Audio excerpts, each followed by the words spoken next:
2 sessions. So actually, there's only 1 session today, but we will, because the session is a little longer, we will make a 10-15 minute break in between. And that's the 2 sessions, before the break and after the break. Just to clarify that. So there is no further session in the afternoon, no further session in the evening. The evening is just the regular Sunday feast program, right? So it will just be this morning, and because it is, from 10, or it's 10:15 now, till 12:30, or depending how many questions there are, to 1 o'clock. So it's 2.5 hours or something. So we will just have a little break in between, 10-15 minutes for Gayatri, for bathroom, whatever, and then we'll continue, right? Okay, good. So let me just quickly get a little organized here.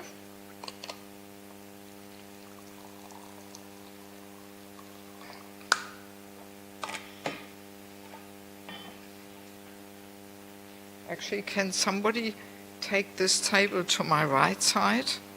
This is more comfortable for me than to the left.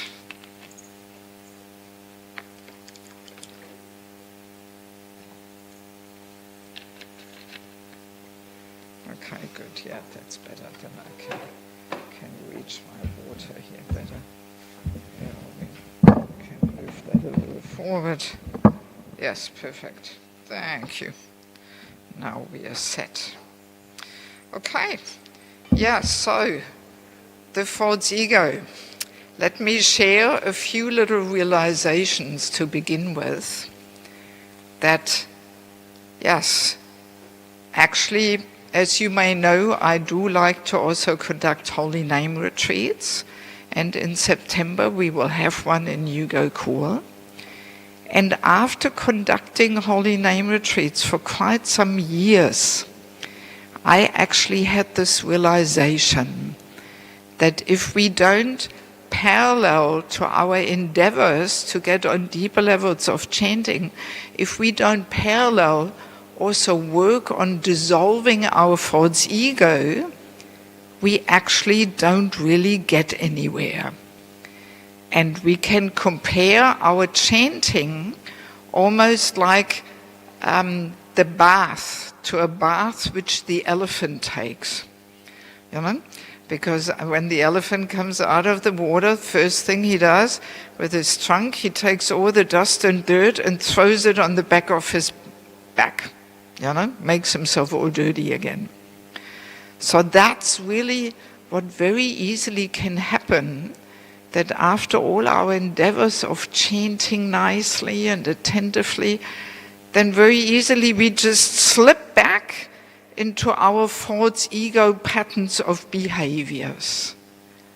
And then, as Mahaprabhu says, we have to chant the holy name in the humble state of mind, Trinadapi Sunichina. So as long as we are driven by these false ego patterns of behaviors, we actually cannot really receive the benefit, the power, the Shakti, which the holy name brings along. Yes.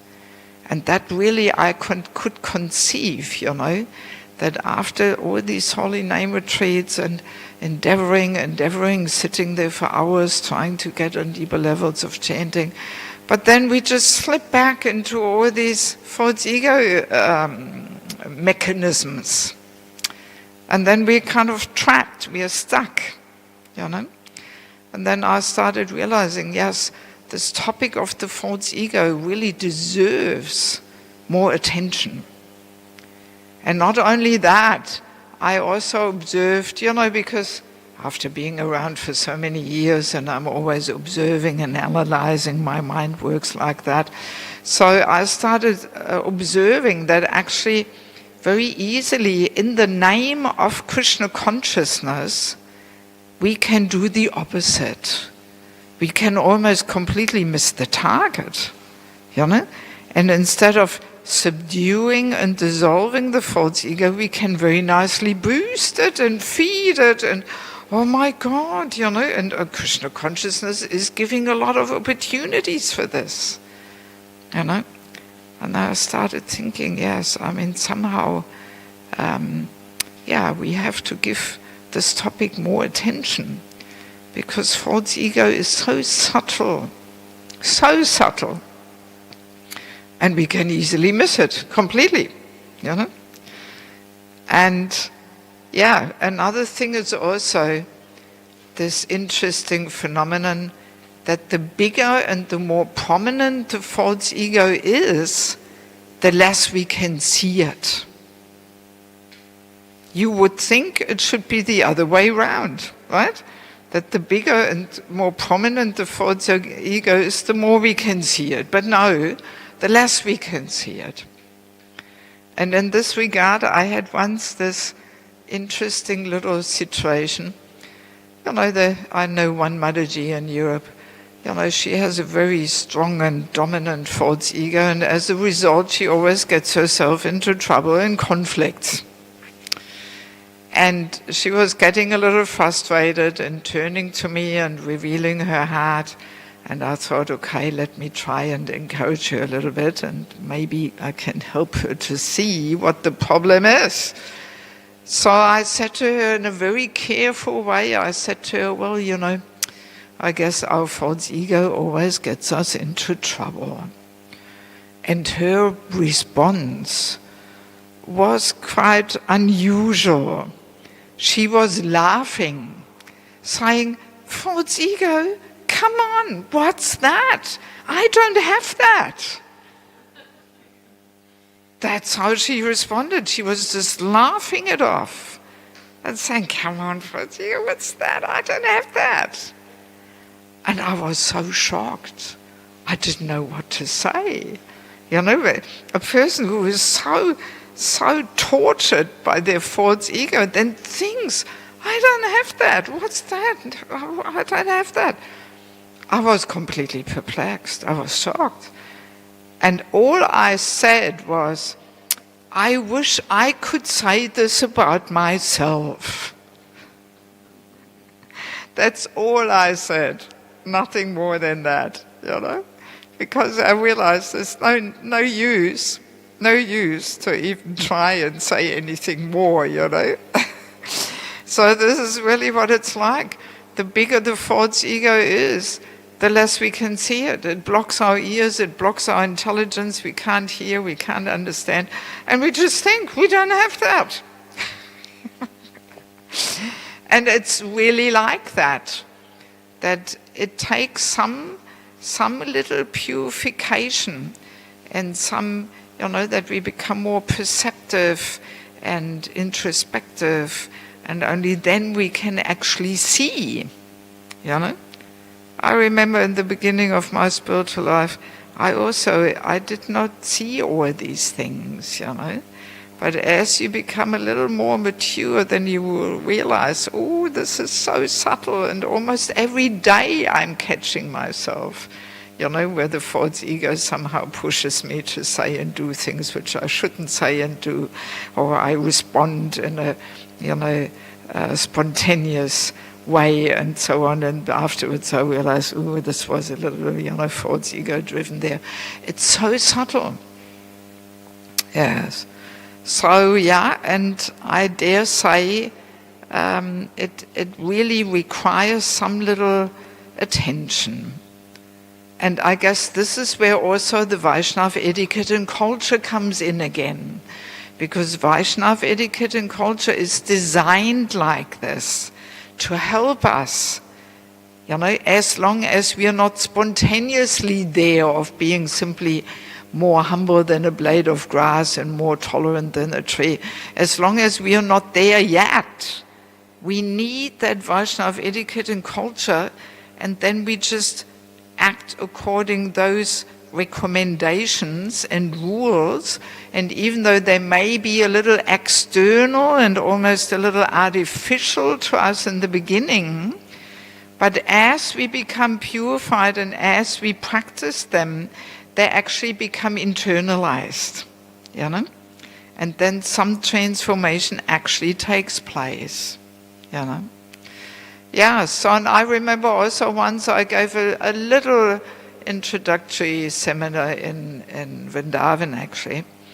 And then afterwards also one Mataji came up to me. She also had been in serious Krishna conscious practice for 15, 20 years.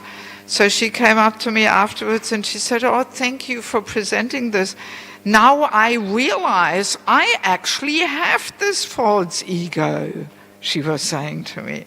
And she was sharing, actually before, I always thought this was just some philosophical, theoretical thing which has no relevance to me.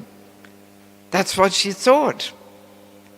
And I mean, maybe many of us think like that, you know? And they just think, yes, okay, earth, water, fire, air, ether, that's this gross body, mind, intelligence, false ego, subtle body, you know, but we don't really think more deeply how it is actually getting into our ways, you know? Yes. Yeah, so all these observations brought me to this realization to actually give this topic more attention. And for many years I was conducting seminars on this, and usually my seminars, they were naturally growing and developing, because every time you give something, you get more realizations, you learn yourself, people ask some questions, make comments. So gradually it was expanding, and now we have it as a whole book there, you know. So yes, and also I have received, you know, by Krishna's mercy, I have received a lot of good feedback there, you know, because yeah, it touches upon things which we usually don't talk so much about, you know. And yeah, well, of course one has to be willing to actually do some internal work, some transformation, you know. And one has to be open-hearted to really see, so okay, what can I learn here for myself, and so on.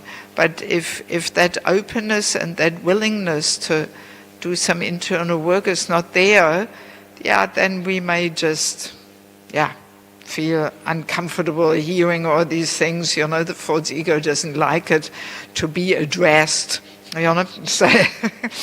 So we may just feel a little uncomfortable, or we may just not even want to attend such a seminar or something, you know.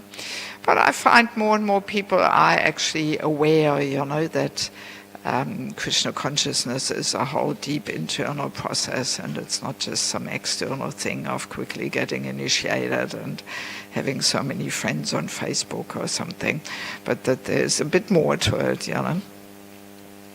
Yes, so now let us understand, and usually the way I work in seminars is that I like to take a bit of time just to present and establish a few things, and then I will also ask for questions, you know, and then we'll continue presenting a few more things like that, you know. But just to begin with, I have to, you know, have a bit of time to establish a bit of a foundation to a discussion, you know. Yeah, so let us one more time remember the soul is covered by the gross body, made from earth, water, fire, air, ether, and then there is the subtle body of mind, intelligence, false ego. So false ego is the most subtle part of the subtle body, right?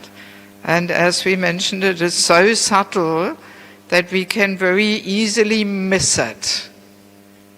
And we also identify with it without actually noticing it, you know.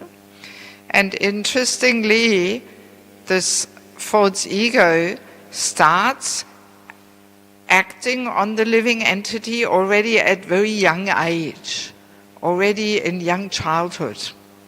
False ego starts, you know? Yes. I remember once I was invited to one family, and their daughter was 1 year old, and we were just sitting in the lounge room. I was talking to the parents, and the girl was bringing all her toys into the lounge room. She was only 1 year. She could not talk, but she could walk. And she was old enough to drag her toys there into the lounge room. So I didn't really think of it that much, I thought, okay, she wants to play or something. But then the mother said, she is showing off her toys because you are here. And I was thinking, oh my God, this is how it starts already at 1 year of age, or maybe even earlier. Those of you who have children, they know sometimes the kids, they make all these tantrums and want to get their way and get attention and all this, but usually the toys are the first possessions for a child. My toys. And my toys are so great and fantastic, and because they're my toys, that's why I am so great and fantastic. So that's how already the young child likes to show off, So that's how early this showing off mentality comes in, at such a young age. My God, that really made me think, Yes. And of course the toys are like the first possessions of the child, my toys. And that's why often the kids fight over the toys, and my toy, no, my toy, and they pull them and fight over them. So yeah, that's already where the false ego is our companion and troublemaker, the fight over the toys. That's where it all starts, And basically we can say in a nutshell, the essence of the false ego is that we are thinking ourselves to be something which we are not. Right? That's the false ego's effect. We think ourselves to be something which we are not. So it starts, at young age. I'm a boy, I'm a girl, and I'm Indian, I'm Russian, I'm German. So, and then we grow up, and then, yes, I'm a student, and I'm a medical student, and engineering student, and I'm a good student, and I'm a bad student, and. So, and then we may get married, yes, I'm mother, father, husband, wife. And even when we join Krishna consciousness, it doesn't stop there. I'm a brahmachari, I'm a grihastha, I'm a bhakti vriksha leader, I'm a pujari, Sankirtan devotee, and. So basically, of course, as we understand, we all play certain roles in life. As we go through life, we play certain roles, like we may be wearing certain caps or hats at certain times, right? But we are not the hat. We're just wearing it, right? Yes. So same thing, we all have different roles. We have a certain role at home, in connection to our family members, our parents, and. So then we have a different role at work, in the office, or whatever it may be. Then we have a different role coming to the temple. We have all different roles, like we wear these caps at different times. But the problem is we are identifying with them. And we think this is me. That's where the problem lies. Instead of remembering our true identity is Jiva Svrupa Krishna Nityadas. I'm eternal servant of the Lord. We think ourselves to be something different, something which we are not. So now my question to you, what do you think, why do we identify with these roles? What makes us identify with it? Huh? Yes, because of ignorance, we forget our true identity. That's one point. What else? 3 modes of material nature, also true.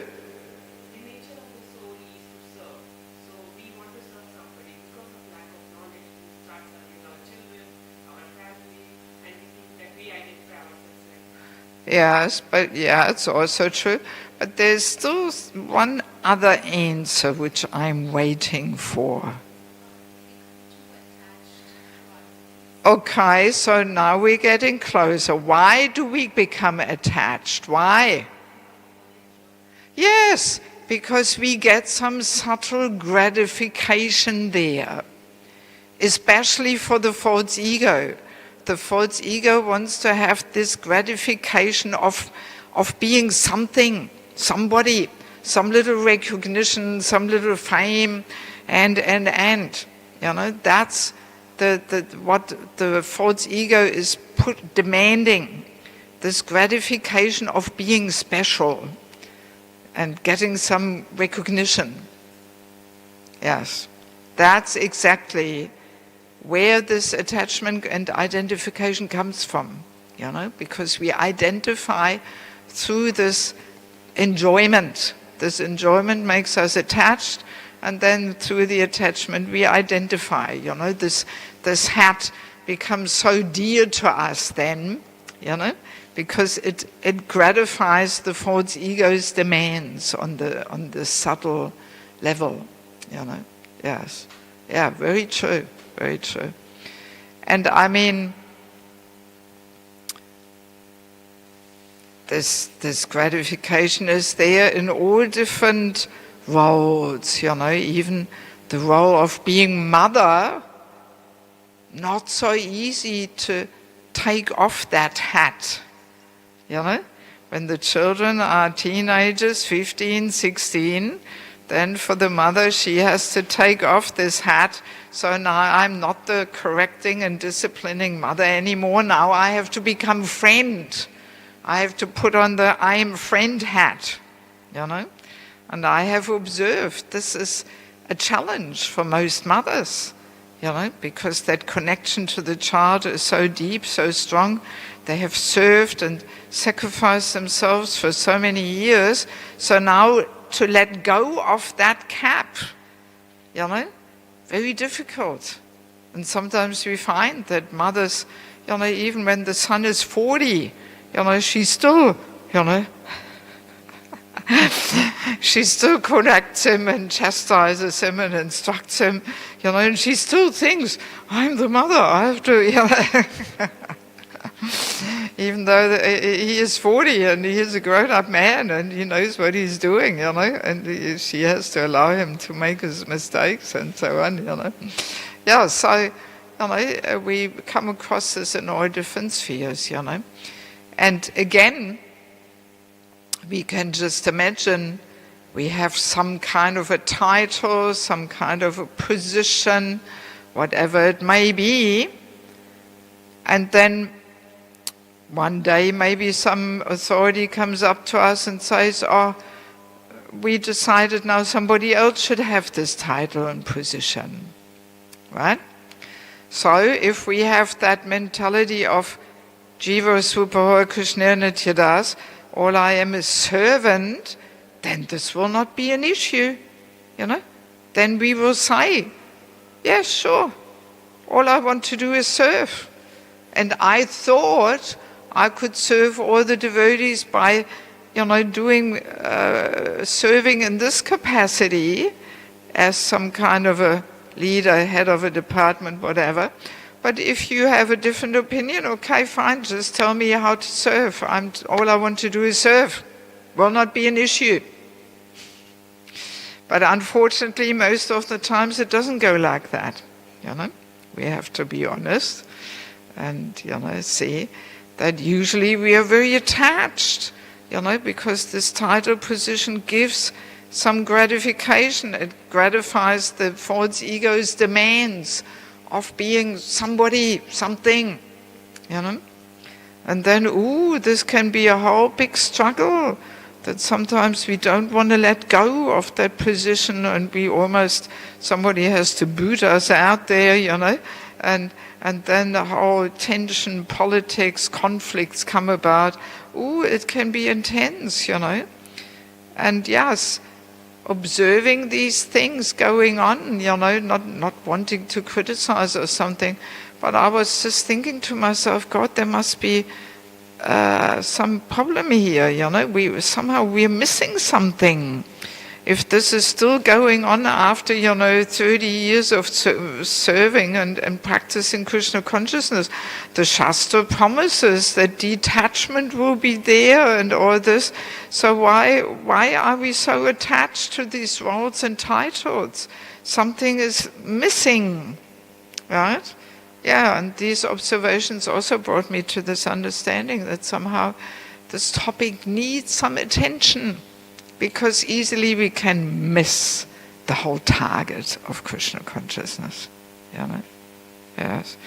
And I remember once I spoke to rather senior devotee with a quite high position, and this topic that person had to give up maybe their position was in the air. So I was talking to that person, and then I just made this comment, well, there is life beyond being such and such and such. I don't want to say the details. That's all I said. The person was senior, so I didn't want to say too much. But I was just making that comment almost without thinking. It was just simply spontaneously coming from my heart. And I was saying, well, there's life beyond being this and this and the other. And then the person said, yeah, all right, but what am I then? And I said, well, just Vaishnava, servant of the Vaishnavas. Yeah, okay, but who am I? And I was, a little surprised, and I was thinking, God, this is how it can be. If we identify so much with these titles, we can almost fall into an identity crisis. If we lose that title, that position, and then, whoops, we just fall into some hole there, and we may get quite lost. Who am I? What am I now? And, nobody is paying attention to me now anymore, or whatever, So, yeah, this can be quite dramatic in people's lives. And the problem is this identification, that we think ourselves to be something which we are not. That's the problem. And I remember once I spoke to also a senior devotee. She was serving as a headmaster of one of our ISKCON schools in America. And she just shared with me, it was also after this false ego discussion, she shared with me that, she voluntarily from herself, she decided to give up this role of headmaster because she was simply getting elderly and she just felt, let the young folks take over, and she was passing it on.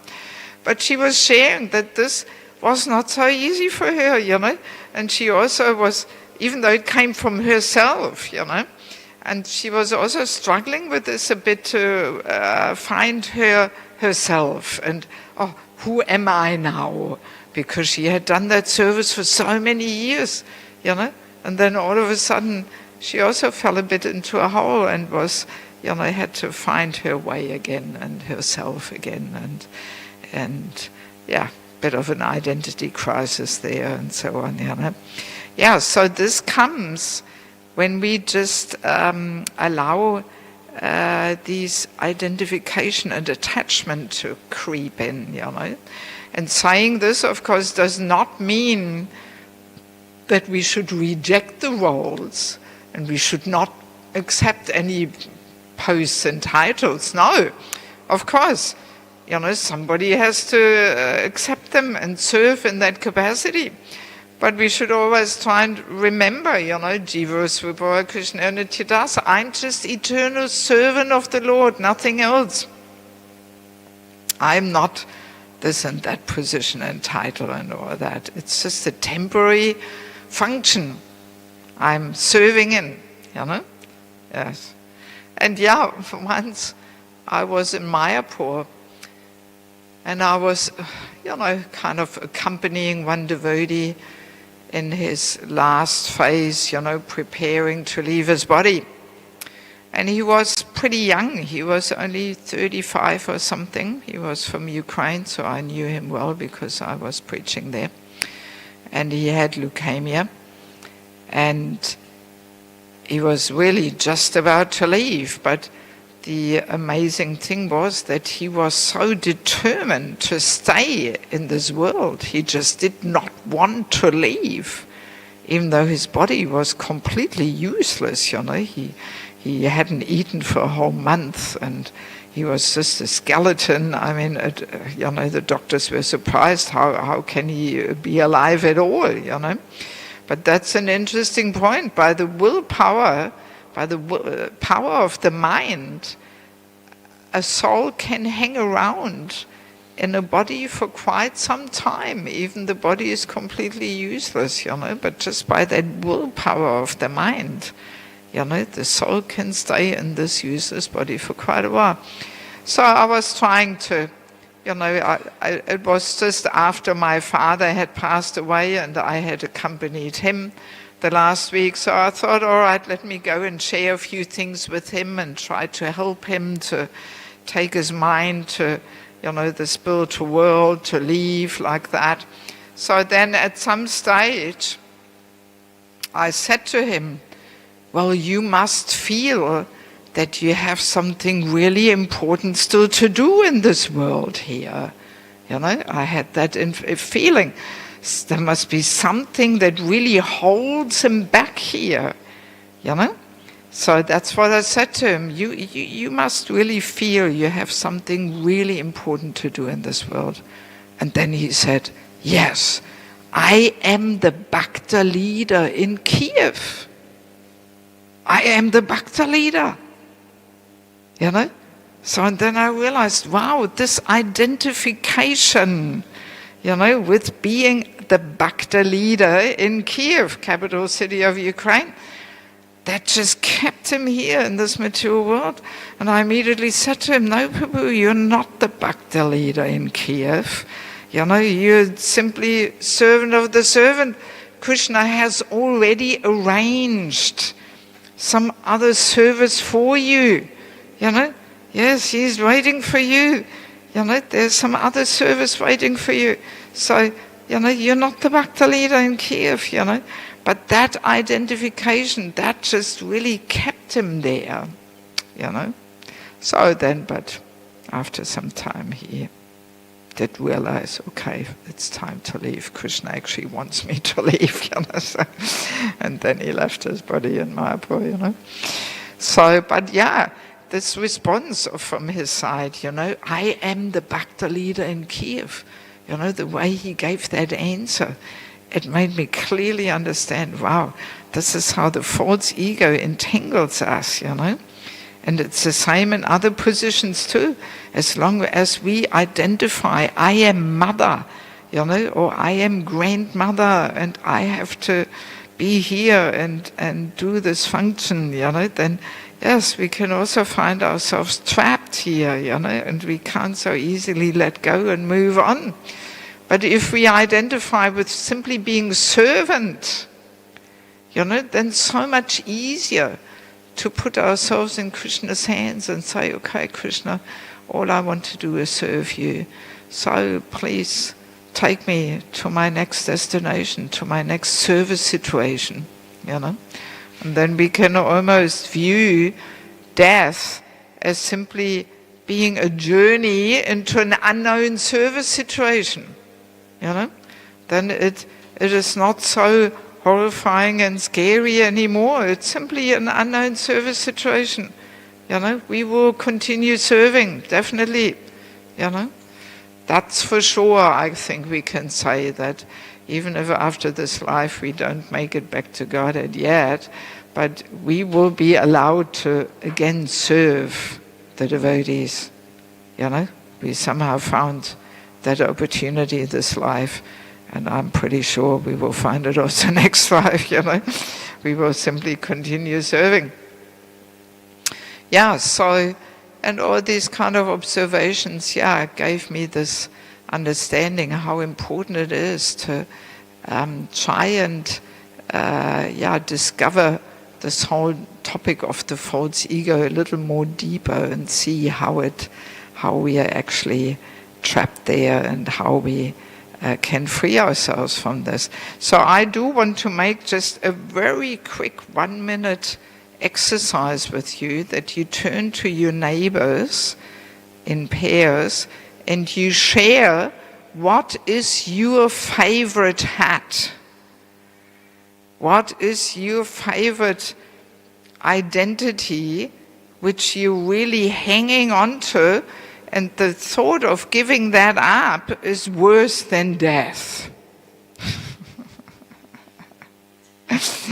What's your favorite identity? You share with each other, not with me. No, just do the exercise. Just share with each other which identity, which role is so dear to you that you really identify with this, just to become a little more conscious of it, where you really identify with it, and giving up that role is worse than death. So just 2 minutes, you quickly, maybe the men share with each other,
Okay, Guru Premanandi.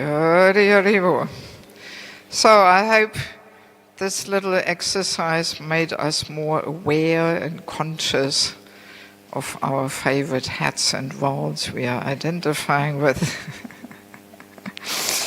And I actually, it's very clear if we think ourselves to be something which we are not, that position has to bring along quite a bit of anxiety, right? Because we always have to pretend and project to everybody that we are something which we're actually not, So in that position, one cannot be truly peaceful, really, right? I mean, as an example, we can imagine we are the servant at a king's court. And then one day we proclaim, so now I am the king. You know? So that would be a lot of anxiety, you know? If we try and all of a sudden be the king now, and we think, oh, what will happen if people realize I'm actually not the king? And how can I convince everybody that I am the king? And. So this would be a lot of anxieties and fears and tension, right? So, and then after some days we say, okay, it was just a joke. I'm actually not the king. I'm just the servant. Ah, thank God, what relief, you know. I don't have to try and pretend to be something which I'm actually not, you know. Yes. So, and actually this is really what Krishna consciousness is meant to bring along. And I remember this very distinctly when I met the devotees in Kola River here.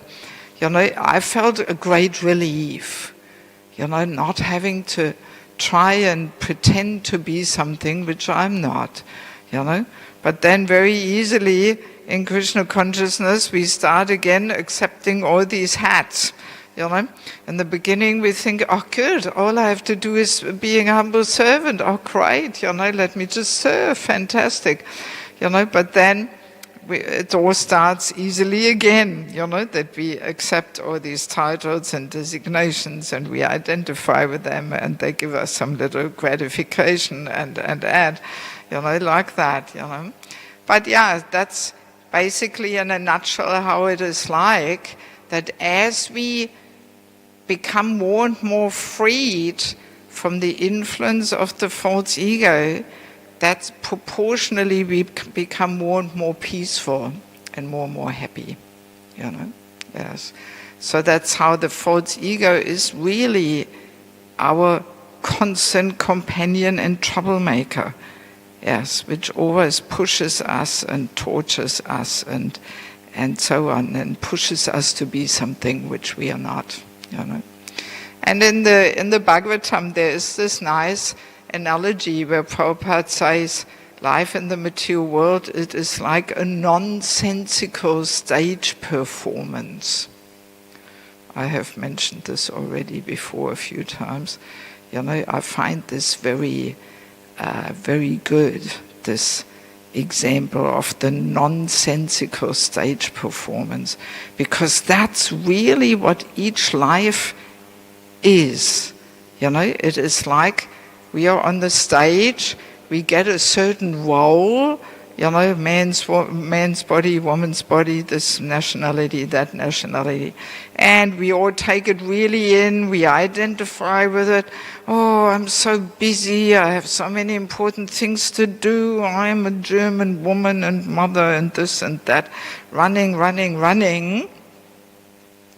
So, and then death comes, curtain closes, show is over, it's all finished, you know. So in the next life, same thing again, this time maybe the other gender, man's body, different country. Again, we take it all in, we identify with it fully, we take it as being so serious and important, and we run. I'm so busy, so many important things to do. And then again, show is over, curtain closes, or finished, you know. And then maybe next life, dog in Sweden. You know, dog also has a dog's mind, dog's intelligence, and definitely dog's false ego. You know, definitely. So a dog also fully identifies. I'm a dog, I have to be the watchman here, barking, biting, you know. If this is my property, whoa. And, you know, so yeah, completely, you know. So like that, lifetime after lifetime, nonsensical stage performance. And that's what the false ego traps us in this nonsensical stage performance, you know, through this false identification, through accepting these designations and becoming attached to them and taking them to be our real identity, right? That's like the problem you know. Yeah, so maybe let me see if just what we have discussed now, this was just a very brief introduction. There's one more little topic I want to discuss before we have our break, but let me just see if there's just one or two questions about what we discussed, because there's more things coming. So only about what we discussed. Yes.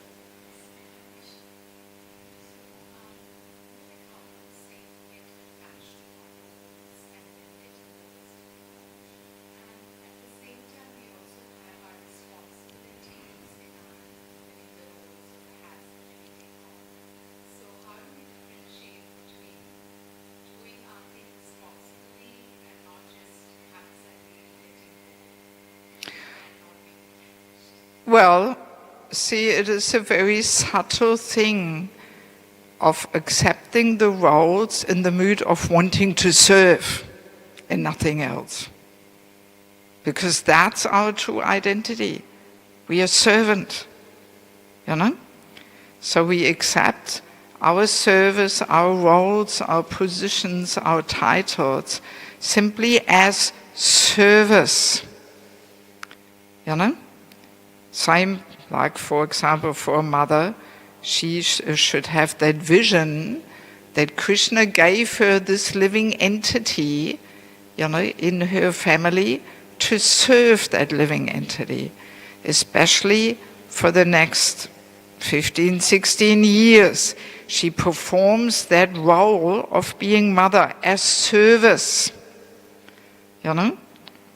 Yes, but that living entity has independence, it is a separate personality and has to make their own life's decisions. And when the living entity is 16, then she has done her main portion. Of course, the relationship continues, but in a different mood of friendship, you know. And we are actually a mother is meant to treat a grown-up child like she treats other friends, with respect, you know, not always correcting, instructing, and you know. So yes, the idea is that we have to accept our roles and designations in the mood of serving. And, you know, what sneaks in that we accept these roles in the mood of enjoyment. That's the point. It's very subtle, very, very subtle. Yeah, I don't know if everybody knows we have a seminar here, so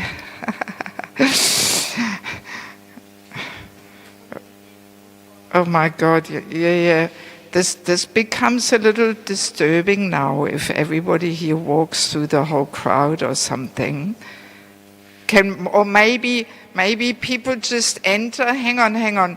We close this door and people just enter through that door just to take darshan. Can we make some barrier there? You know, that people don't walk through the whole temple room. And, you know, this will be very difficult for us then to conduct the seminar, you know. So those people who want to join the seminar, you're welcome to do this, of course. But just to walk through back and forwards, this will be difficult. So I guess nobody really thought of this before. So yes, we open that door, and those people who just want to take darshan, they can come through that door, please. Can somebody take care of this? Okay. And maybe we can even lock this door or something. Yeah, people just come in here and go out that door too, you know. So we have some quietness here to conduct the seminar.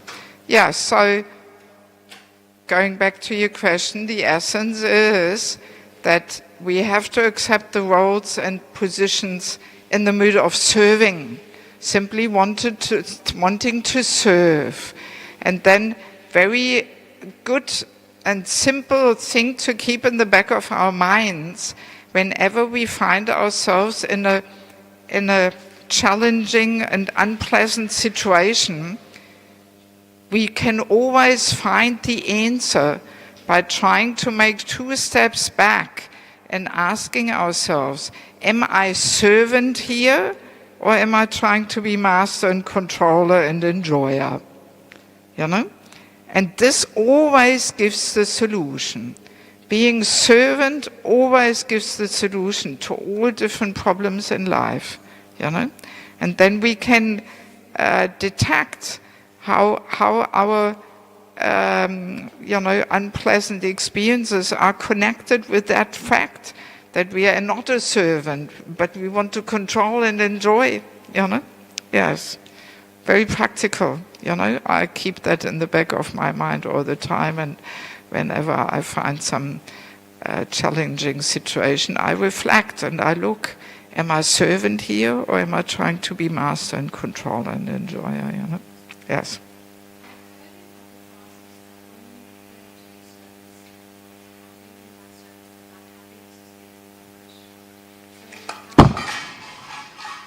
Sorry about that. Thank you.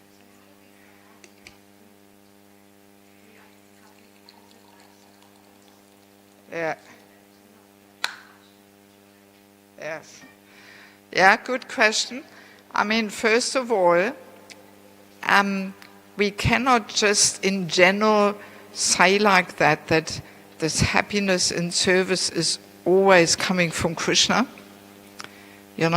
because in the beginning stage of our devotional life, our motivation is not pure. It is mixed, and a lot of the pleasure we experience, there is also a good portion of false ego satisfaction there.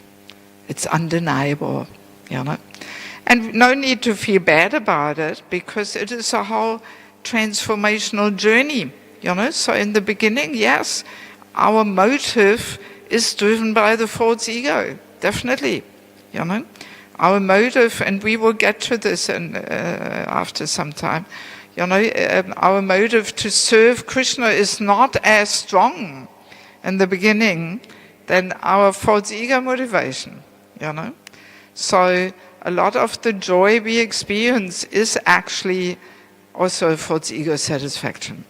And the real test is that if our joy of serving is very steady, even if things don't go the way we want them to go, even if we can't serve the way we want to serve, or even let's say we are appointed to do a certain service, decorating, making garlands, and we were all looking forward to it, we were all planning it, and then somebody else says, oh, sorry, now somebody else is doing that service, So if we are simply wanting to serve, then we will say, okay, fine, let her do the service.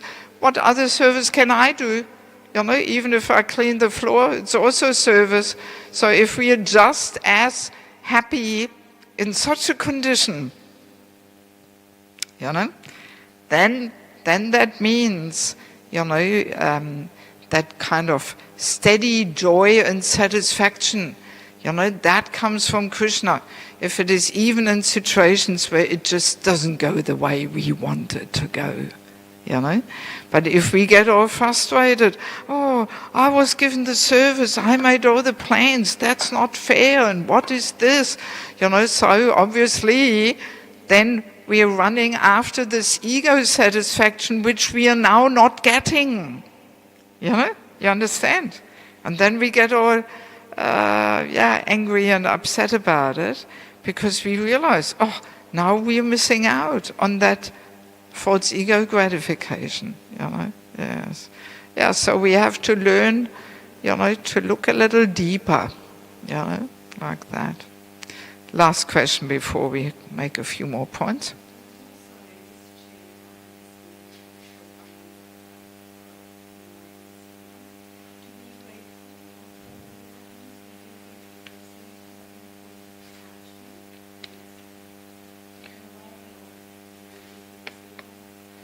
See, the main thing in regards to service, we should just be attached to serving. You know? That is the best. If we are just attached to be allowed to serve in whatever capacity it is. You know? Yes. Not being attached to the result. You know? Like even we often recommend this also for devotees who go on book distribution. You know, just be attached to the service in itself. Even if nobody takes a book, just be attached to being out there and serve, performing that service. You know, rather than the result. So, and even if that service is taken away from us, okay, how else can I serve? Please allow me to serve. Just give me something. You know. But of course, this is a more advanced stage, you know. But it's good to know what we have to strive for, you know. We may not be there yet, you know, that's okay. In the beginning, Prabhupada, even in one Bhagavad Gita, Prabhupada, he describes this, that in the beginning of our devotional life, you know, we get satisfaction from the service itself. But then as we become purified, our main satisfaction comes from the connection and relationship with Prabhupada, with Guru, with Krishna.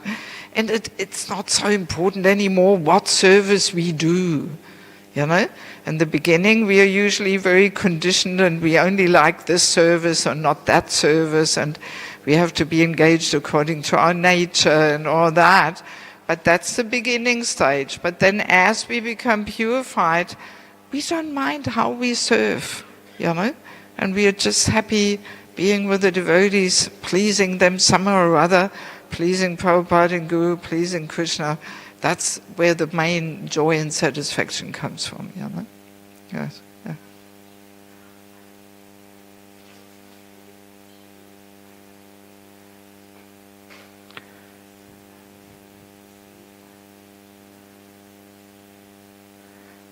Yeah, I mean, as I just mentioned, this is the beginning stage.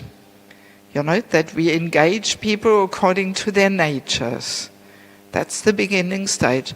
But then, for example, in Nectar of Devotion, it says, you know, actually love starts when we accept something which we usually would never ever want to accept. But for Krishna's pleasure, we are willing to accept.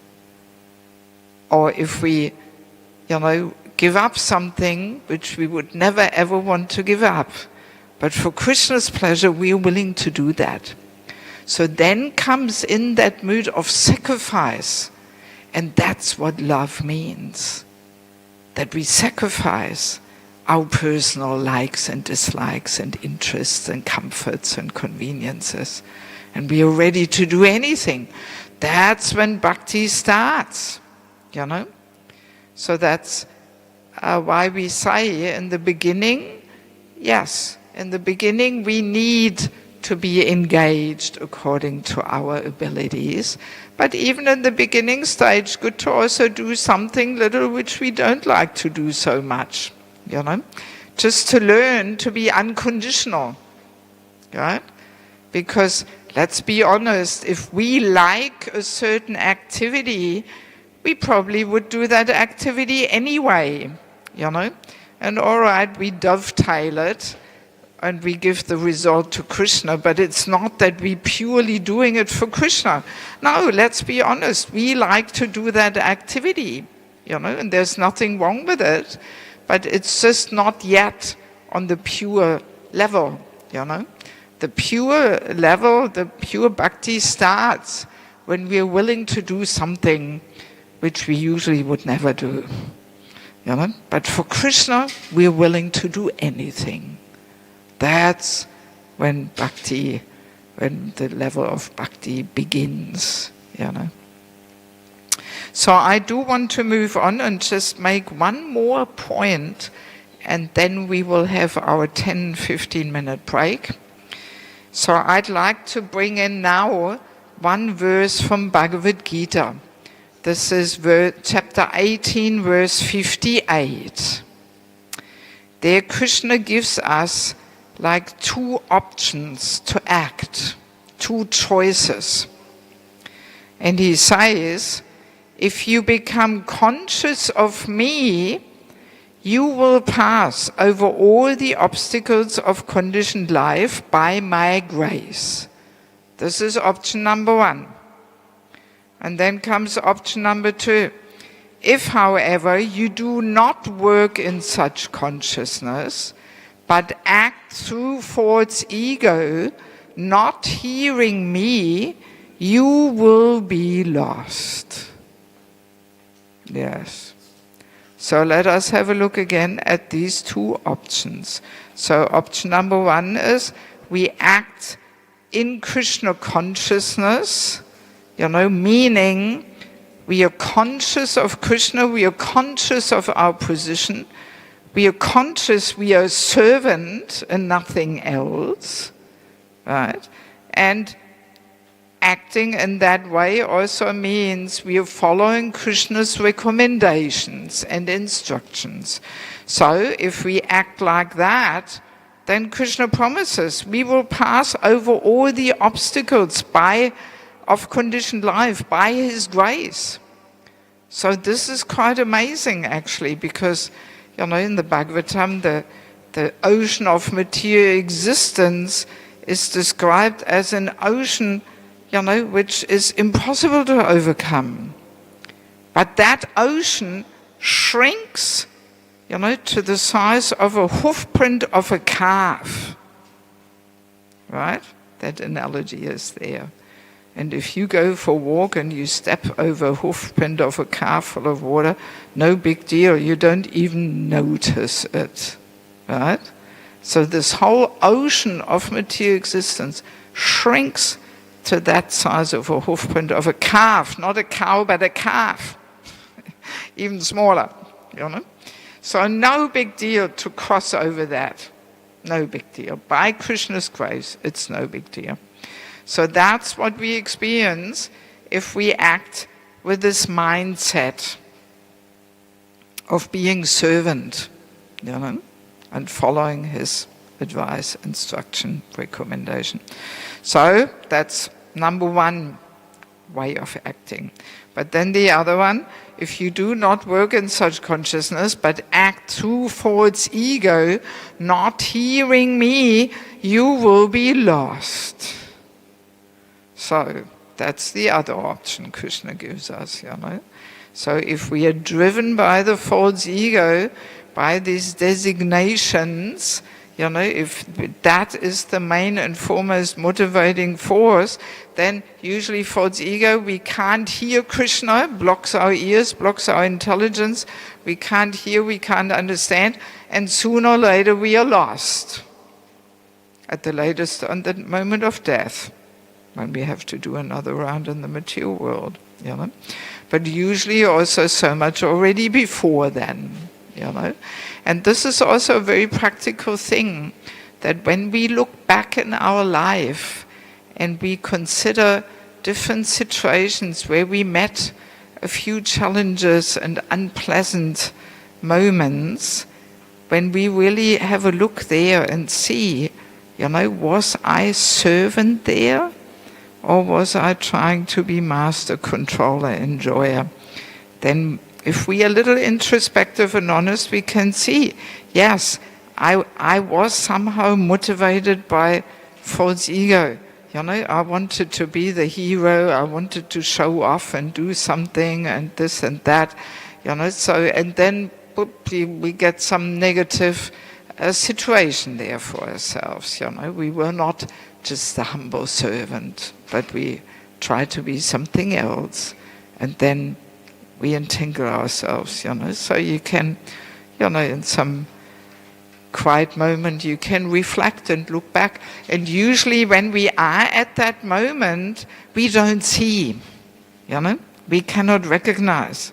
But then a few years later, looking back, especially if we received a little bit more purification, looking back, we realize, that was not proper there what I did, and I had some material motive there, and you know, and then we realize, yes, this is really what Krishna is saying. Then we will be lost, you know, if we act through this false ego motivation, you know. So in this verse actually brings us to this very topic, that we can say there are two motivating forces in life, right? So the mundane, the material motivating force is definitely the false ego.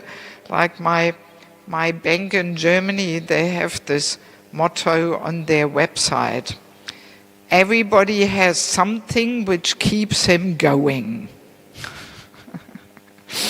And that's definitely, for the common person, it's the false ego thing, you know, that keeps him going. Yes, everybody has something that keeps him going. I am mother, father, this, that, you know, I have to do my role, and that keeps him going, you know.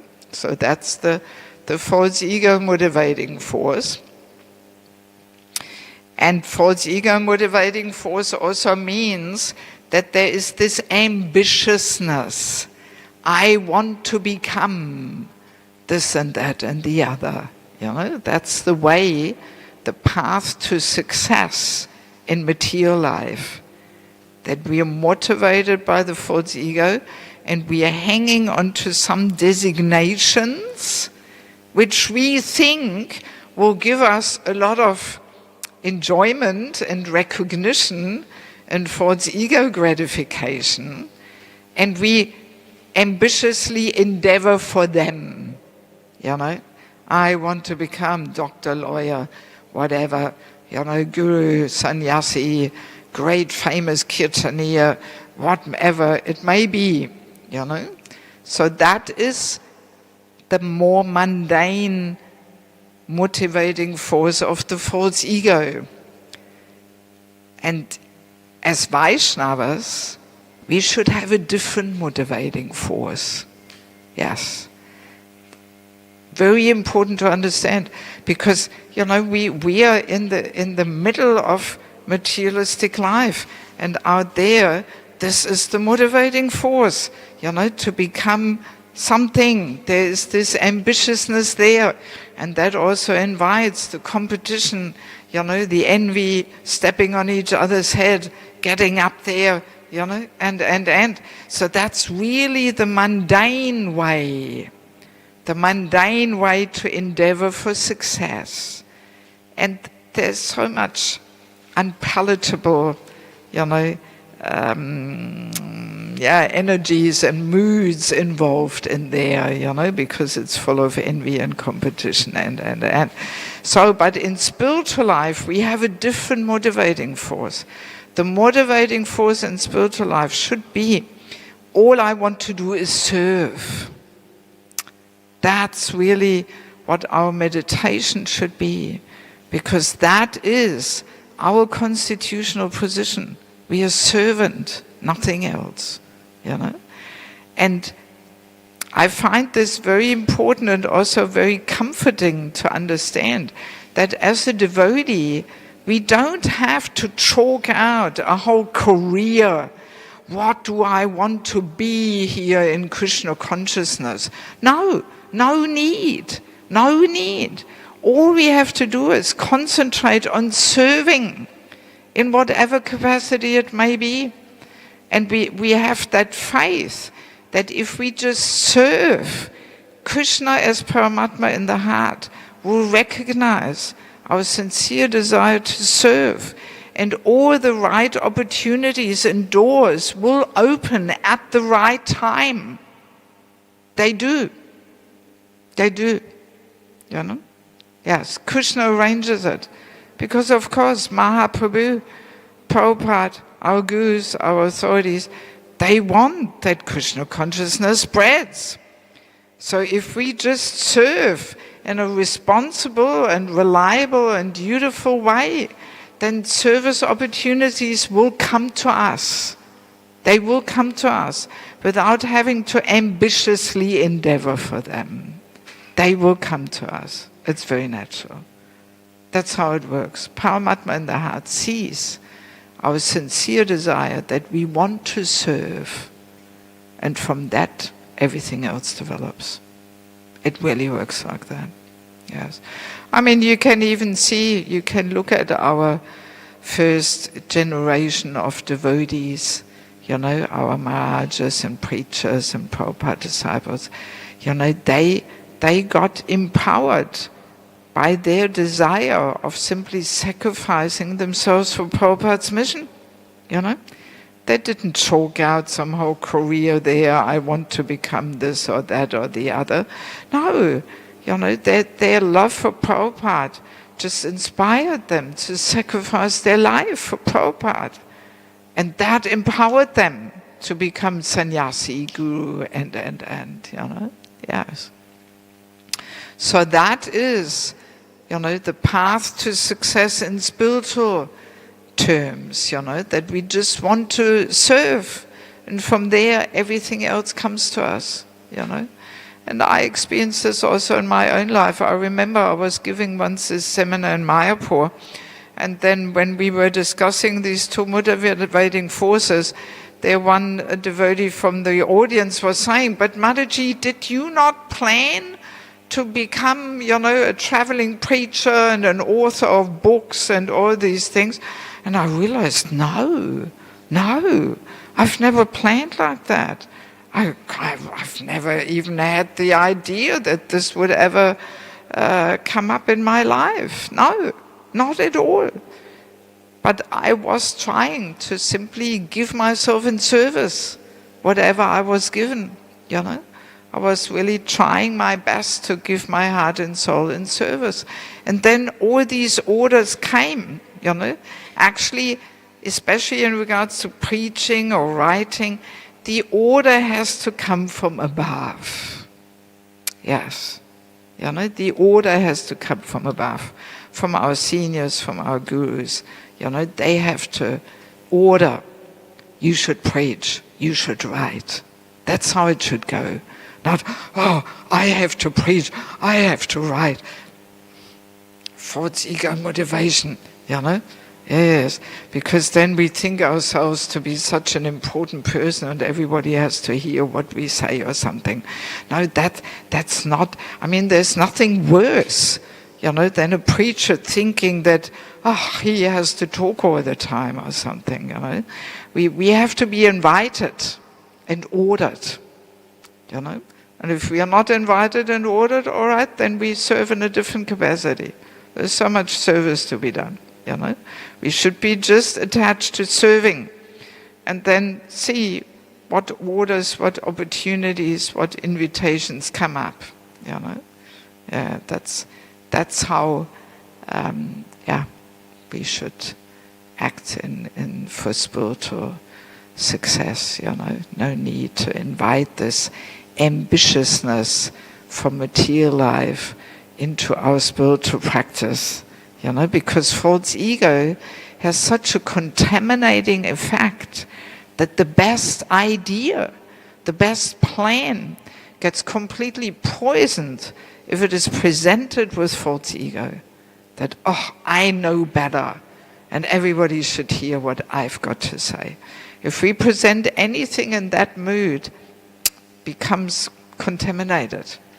Yes.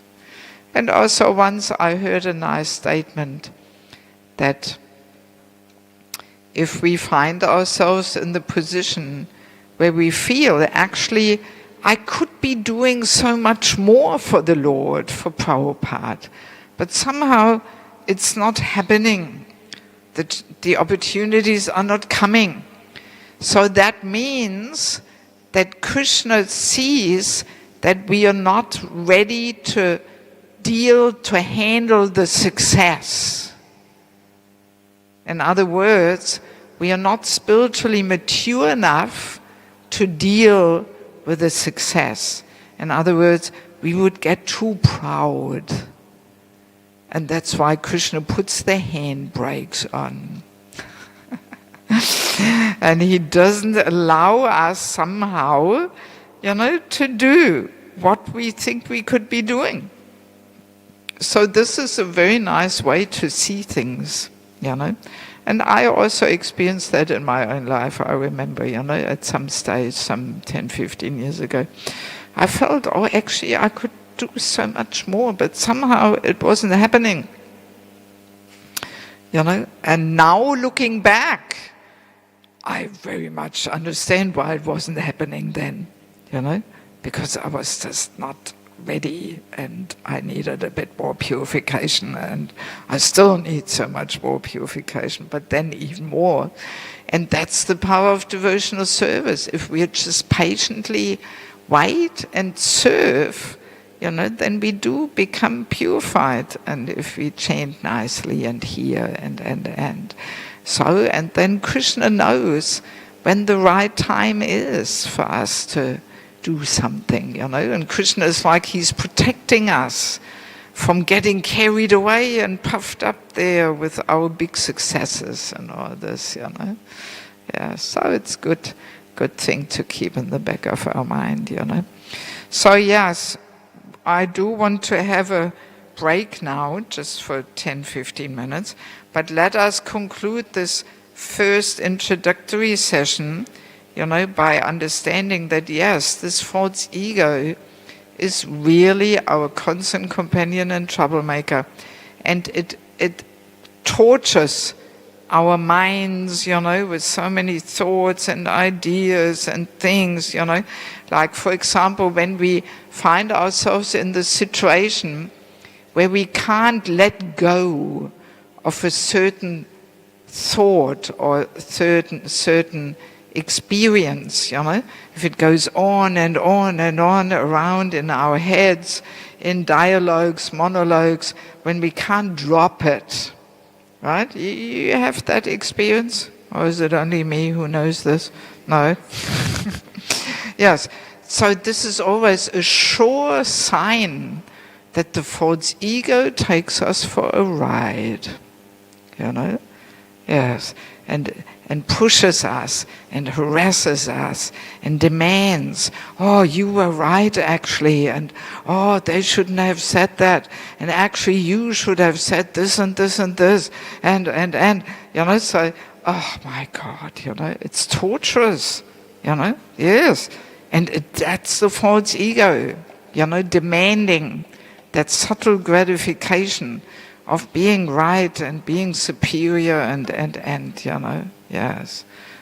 So good to recognize. Even when we chant japa, you know, we always think it's the uncontrolled mind that gives us trouble. But once we know a little bit more about the false ego, then we realize, no, behind the mind is actually the false ego. And the false ego pushes the mind. You know, they work, they're so entwined, their mind, intelligence, false ego, you can't even clearly separate them. You know, like in the gross body, earth, water, fire, air, ether, you also can't separate the elements, you know? Right? It's all right. You know, we can't separate the elements of earth, water, fire, air, ether. You show me here in the body, where's the earth? You know, where's the fire? You know, it's all mixed. You know, yes. And the way I understand it, same thing is there in the subtle body also. Mind, intelligence, false ego. So subtle, they're all, you know, so amalgamated there and mixed, and you can't so clearly separate them, you know. So whenever we find ourselves in chanting, you know, and the mind wanders, usually if we look a little deeper, we can detect, oh, there's the false ego there, you know, harassing us, pushing us for some certain gratification there, and then the mind goes on in circles there, you know. So it's all, yeah, very, very mixed there, you know. Yeah, and even, you know, so many, I mean, even family life can really be the battlefield for false egos. You know, who is right, who is wrong, and just see, I told you, didn't I? And why didn't you do it like I said? And, oh my God, you know. So often people, because I give these seminars, people often come to me with their marriage problems. And sometimes people say, I don't even know why we are arguing over all these petty little things, you know. I don't even know why. But yeah, well, I know why, because it's just the false ego battle there, the power games, who knows better and who is right and who is wrong, you know. And we can just spoil our relationships, our whole life, you know, with this. Yes. And not only in married life, also with the parents and you know, all these ego battles. We find it everywhere, you know. Yes. Very subtle, it creeps in, you know. So good to understand, you know, that the false ego is really the main cause of all these anxieties and fears and inner battles and tortures. There's the false ego behind it, pushing us, you know. But to quickly refer back to these two motivating forces we were saying, you know, the false ego also has a little good part too. It's not all bad, actually, because at least it gets us going, you know. I once heard this instruction in a lecture saying that yes, we should give up the false ego, but not too quickly. Because that's the situation. In the beginning stage, the false ego motivation is just so much stronger than the motivation to serve Krishna. And if we give up the false ego too quickly, then we just drown in tamaguna and we don't do anything, you know. So in the beginning, it is good to have a little bit of false ego motivation, because at least it gets us hopping, you know. And we can see this also very nicely when we look at temple cars. I don't know, North Sydney, I'm sure you have some temple cars. As a rule, temple cars are not so nicely maintained, you know. They're just bombs, and everybody just uses them, and nobody maintains them nicely. But if it is my car, ooh, then I very nicely take care of it. It's my car, you know? Yes. But if it's just Krishna's car, no problem, you know? So this I, me and mine, this does get us doing things, and they do keep us responsible. That's why Grihastha life, for example, this false ego motivating force is part of family life.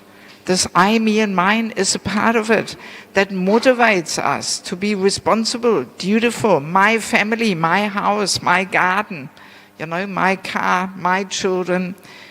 This, yeah, that keeps us dutiful and responsible, you know. So, and then to purify that false ego motivating force, that's why we, for example, have the duty of giving in charity, you know, receiving guests, opening our home to receive the Vaishnavas, feeding them, and. So that is all the part of, you know, Vaishnav culture and etiquette, how we purify that, you know.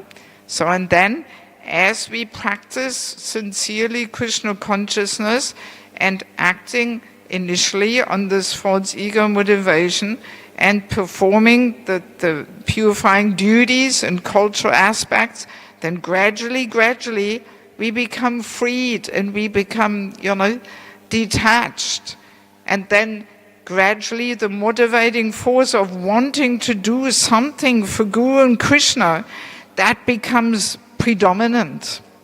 You know, you get my point? So it's a gradual transformation. We all start off with the false ego motivation force, and then gradually, you know, we get a taste and we become purified, and then gradually that motivating force of simply wanting to serve and do something for Prabhupada, that then becomes the main and foremost motivating force. So it's a whole gradual transformation. Everything in Krishna consciousness is a transcendental transformation, you know, gradual. We can't just jump from one day to the other on some high levels there. Okay, let's get rid of this false ego, or no good. No. It's a gradual transformational journey, you know? Yes. So, false ego is not all bad. It also has some good thing there too, because at least it gets us going, you know? Yes. Okay, do we have a quick question just about that, what we discussed now? Yes?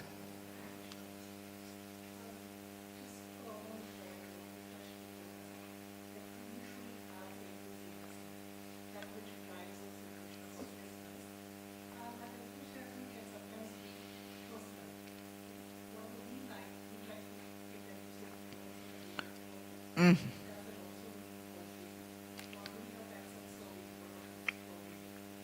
Well, I think we answered this already. That question came already up, you know. And I was saying that in the beginning, you know, our motives are not pure. Of course not. You know, we come with so many material desires and attachments, so our motives are not pure. So that's why we start off by doing the services we like to do. But then gradually, as we mature, as we become purified, you know, we don't mind so much what we do. And we were saying that that is when love begins, that we do something which we usually would never want to do. But for Krishna's pleasure, we are willing to sacrifice ourselves. That's bhakti, you know. But if we just do whatever we like to do, you know, this is more like karma yoga, you know. We like to do these activities anyway, we would do them anyway, and all right, we give some of the fruits to Krishna, you know. But we can't really say, oh Krishna, I'm only doing it for you. No, let's be a little honest. We like to do it, and we get some certain pleasure there, you know. We were discussing it all. Yeah? Okay, good. Okay, so let us make just, yes, let's say, how long do we need? 10 minutes, 15 minutes? 10 minutes? So we'll stop for 10 minutes. Also, if anybody wants to get some books, I think by now you all know that I have some books there. So if you want to get some books, today is your last chance, basically. Because next week, early Wednesday morning, I will leave. So yeah, please come and see me if you want to get some books. You can either come now in this 10-minute break or afterwards also. Okay, good. So we'll finish, we'll continue in 10 minutes, and that will be a short condensed part 2 then. There we will go into one important rule of Vaishnava etiquette, which helps us to dissolve our false ego. So please don't just run home now unless you really have some urgent, important thing to do, because this was just the introduction. And now we only have time for one aspect of Vaishnava etiquette. There's so many, and it's all in the book, but you know, just to discuss something. We'll present one aspect of Vaishnava etiquette. Okay, we'll continue like that in 10 minutes. Hare Krishna.